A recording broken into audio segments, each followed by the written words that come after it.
Another taboo is to celebrate European culture. Multiculturalists get pretty unhappy when Europeans start expressing pride in their culture or heritage. Many, especially on the left, do not draw much of a distinction, at least in practice, between European pride and white supremacy.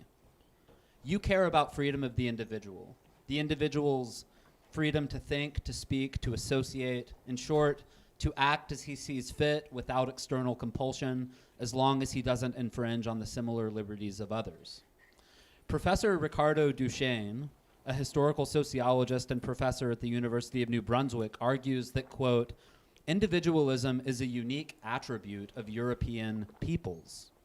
Quote, it has been exported to some degree to other nations, but in my view, it is not something that comes to them naturally. So, he continues, quote, you can't play the game of we're all individuals. We have to affirm and be proud of our ethnic identity and heritage to preserve the West's curious individualism. If Europeans become minorities in the West, he argues, the founding idea of the West, that no entity, not an individual, not a community, not the state, can justly deprive an individual of life, liberty, or property by force, no matter what the individual's race, class, or religion. I wouldn't be surprised if Duchesne, when he made this statement, had you in mind. Look,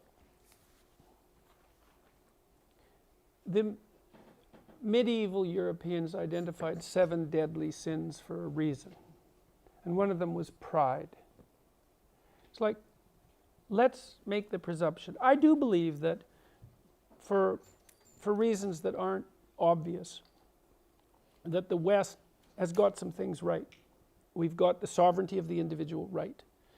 That's the most fundamental thing we've got right. We've articulated that, I think, in a remarkable way, not only theologically, philosophically, in our body of laws, in our societies. And one of the consequences of that, as it's had its effect on the rest of the world, is that everyone is getting richer quite fast. And that's a really good thing. Okay, having said that, it's like, am I proud of that? It's like, I didn't do that. What the hell? Pride. What's that? That's not the right response. How about responsibility for that? How would that be? It's like you're part of this great and unlikely set of propositions, this strange set of propositions that says that in some ineffable manner, the poorest person is as valuable as the king. It's like, how the hell did we ever figure that out?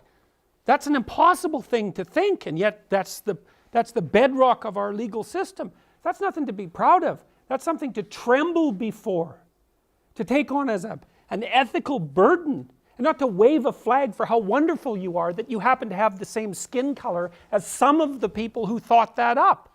It's not the right response. It's like it's to open your eyes and recognize that as a miracle, and a relatively new miracle on the world stage, and to participate in the process of upholding that in your personal and your public life. That's not pride in European tradition. Like when I go to Europe, and I love going to Europe, and the European cities they're unbelievable masterpieces, which is why they're completely flooded by pilgrims, right? Tourists, pilgrims, who go there to look at the beauty. It's like, I don't feel pride about that. I feel like I have something to live up to. That's not the same thing, man. And so these right-wingers in this, it's like, look what we've done. It's like, no, it's not you that did that. That's something, man. You gotta have your act together before you would dare to say, well, that was me. It's like, yeah, sure it was you. Yeah, right. No, that's hard to stand up and take your place in that kind of historical process, that unlikely, miraculous historical process, and not to just feel ashamed at the way that you're presently constituted in the face of that means that you're deluded, and you're using your great fortune at being a beneficiary of that system. Look at what we've got here, this great peace that we're inhabiting right now. You're using your the unearned gift that's been granted to you as a source of personal pride in your accomplishments due to your skin. It's like, no, not good, not a good argument. So, and that doesn't mean that, well, there's nothing valuable about European culture. There's plenty about it that's valuable. It's not even so clear to what degree it's European. I mean, it came out of the Middle East, you know. I mean, it's so muddle-headed that you hardly know where to start. So, hopefully that was less than 5 minutes. There we go. Dispensed with the radical right-wingers in 4 minutes. I've heard a number